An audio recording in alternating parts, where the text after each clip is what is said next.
Good morning, everybody. This is Shanker, and today is July 5th, 2023. In my series of my experiences in astrology, which are different and which are not different, but they are my experiences, and they are like, there in the Nadi system and various other paddhatis which are there. So I'm just, whatever I've found out, I've told you, also applied them. So today I'm going to talk about a very important planet, which is Venus, Shukra. Everybody is so enticed with Shukra that it is the planet which is a very important planet for luxuries. It's a very important planet for wealth. It is a very important planet for partnership. It is also a very important planet for death. It is also a very important planet which gives you life. It is a planet which can destroy marital bliss. It's a planet which makes you emotional. It's a planet which can make you work hard in the industry, which has got modeling, the film world, etc. It's a very important planet for partnerships. It's a very important planet for marriage life. So this is how Venus is all about. But let's talk about Venus in certain aspects of Venus which I have closely observed. And one of the most important relationships of Venus. The enemy planets of Venus, just remember, are Sun, Moon and Rahu.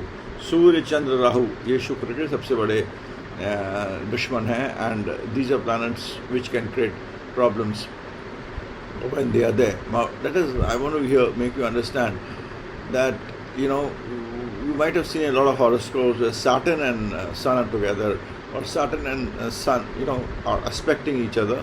But be careful of the degrees, whether Saturn is of a higher degree or Surya is a different degree, and who aspects whom.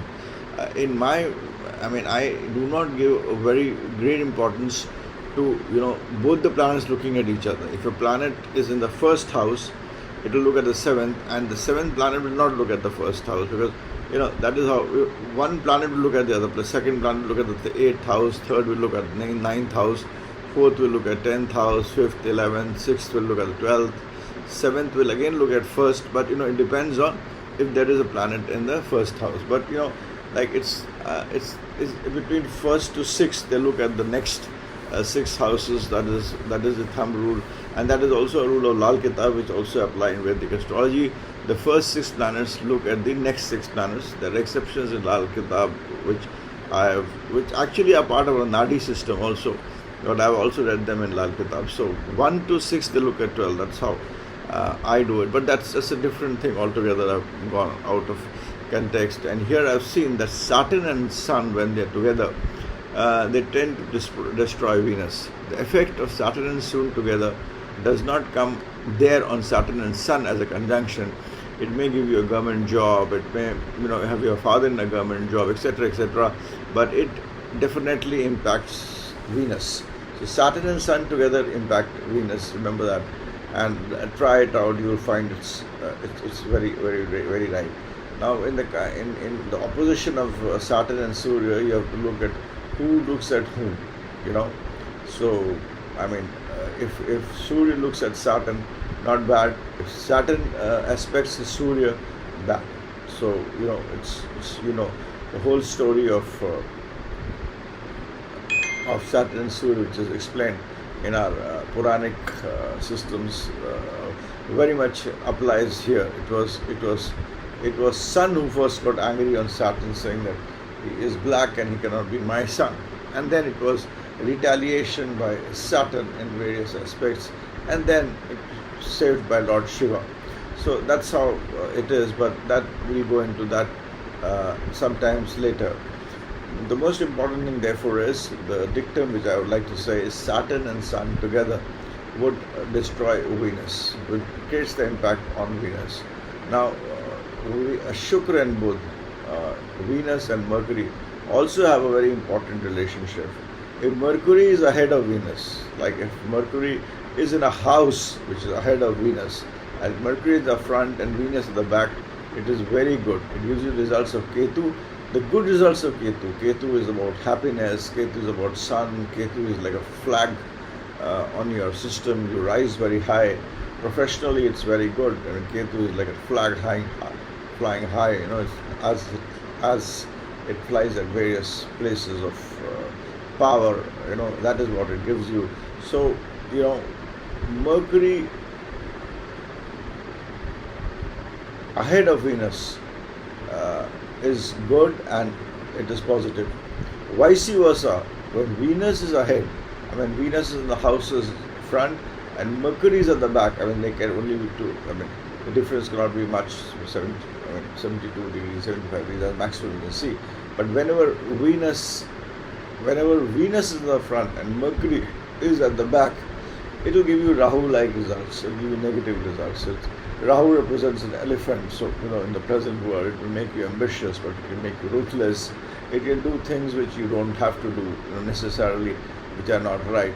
There is a demonic effect of Rahu which is there, comes in. It doesn't destroy you, but yes, it may give you material this thing, but may not give you the pleasure of a house. You may have the house, but not a home, as I would put it. So that's how it is not a positive thing to have. Now, Shukra and Shani are good friends, and whenever they're together, they usually create a very good impact on whichever house they are and whichever house they are aspecting, the house opposite to that. But there is a caveat. When Venus and Saturn are together and there is a planet in front of it, it will destroy the planet which it aspects. Venus and Saturn together, having a planet opposite to it, it will destroy the planet which is opposite to it. Saturn ensures that. So whenever you see Venus and Saturn, just don't get highly elated about it. See the planet which is opposite to it. It will destroy. Venus and Mercury, when they aspect each other, then they do not mix the results. They will give the individual results in the individual ways. They really don't, when they're aspecting each other, you call it the seventh aspect, which is not possible, but it does happen in your D charts. When your Venus and Mercury are aspecting each other, they will give the individual results, especially in your yearly chart and your D charts. Have a look at it. That Venus and Mercury are not aspecting each other. They are not opposite to each other, or they don't have a fifth aspect, a fifth, ninth aspect, which is very important. In the Nadi system, it does not have that. Then they will give their individual results. Have a flip at D10 if you want to see profession.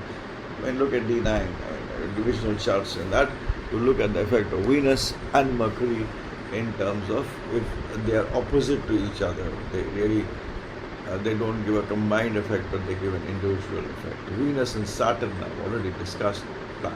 And opposite the house, even in the birth chart, it will destroy that particular house, which is again key. One more important thing about Venus, which I have seen, and I'm already 8 minutes down the line, I've already seen, is that Rahu and Venus are not good friends. Contrary to what people say, Shukra Rahu Saath mein hai, they people are baffled. Some people say excellent, some people say bad, some people say we're not going to married life, it is good for pleasure and wealth. But no, Shukra and Rahu together are not good, because Shukra represents a goat and Rahu represents an elephant. So a goat and an elephant cannot move together. So Venus and Rahu together are not good. And even when Venus is, say, in your first house and Rahu in the second house, or Venus in the second house, Venus in the first house and Rahu in the next house, because Rahu goes backwards, it destroys. It has the same kind of impact which you have to see when Venus is in the first house and Rahu the house next to it. It destroys Venus. It is a conjunction. The house is ahead of Venus, Rahu is there. The next house, the house besides it, the first house, second, third, if Rahu is there, Rahu goes backwards, it creates the same kind of problem. And Venus and Rahu definitely do not give very good results in the broader scheme of things in life. Also, Venus has an impact of Mercury in it. Venus also has the impact of Saturn. Venus will also give the results of have the shade, the energy of where Saturn is placed. So that also you have to mix in Venus when you're talking about this planet Venus.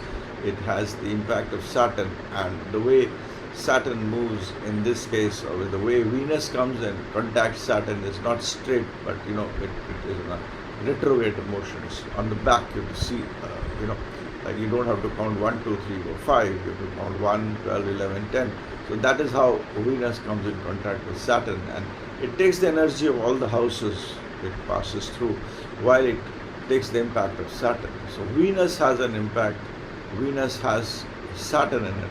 It's not that Saturn will not have Venus, but Venus has the impact of the house, the sign, etc., where Saturn is placed. So these are very 3-4 important dictums which you should always see in a chart, and people do not apply it. It's very different. Have a look at them, try them out, let me know about it. Anything about me you want to know, you go to my website, shankerstudy.com, Shanker with the E, and you would get a lot about myself, my research, my passion for this science. We have lost a lot in terms of the books which were written, the way it was calculated. I mean, when I studied Saturn, why the number, why Saturn is associated with Earth, what is the diameter, what the planets around Saturn. Saturn has itself 21 constellations, the gravitational force of Saturn is much more. So all that is not there in the planet, all that is in your head. Your brain is divided into, I've read somewhere it's 48, they said that it is divided into 48 parts. I mean, one of the books of Urdu which I was reading, basically this thing was destroyed and put into Urdu, or sometimes in English, or sometimes scattered, sometimes in some language.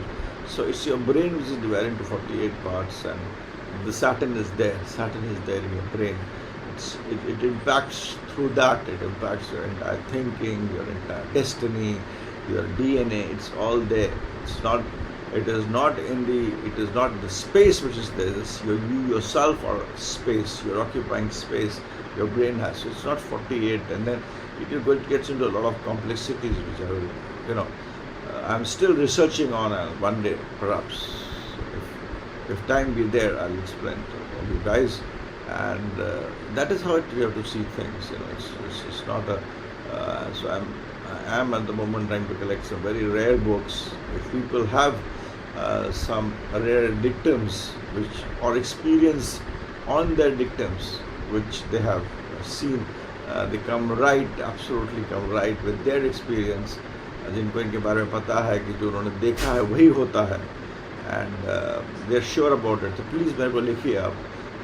मेरा जो email है वो connectingstars@gmail.com,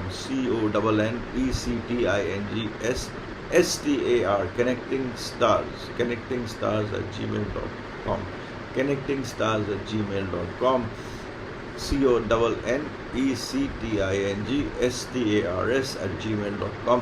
But please लेके भेजिए that you've seen that this. I mean, I don't know into discussions into this, but if you have a dictum and तो आपने देखा है कि वो चीज़ बार बार ठीक आती है, and you have certain things which you have seen, or some astrologers अपने विरासत में जिन्होंने पाई है उसको आप लिखिए. I'll try to put it on various media channels as well as in my books. Perhaps it will increase, and perhaps someday it may consolidate in finding out what we have lost. I'm not in the business of making paddhati. I'm not in the business of earning money through astrology. I'm not in the business of. Yes, I do put something in my site that because there's so many people who contact me, into thousands, so I have to put a block to that, and I don't have the time to do that. But before I part, I want to put whatever research others have, they give it to me. I'll try to propagate it. And that would be a very noble thing to do. It was a chichi. Thank you, namaskar, and have a good weekend. This is Shanker signing out. Bye.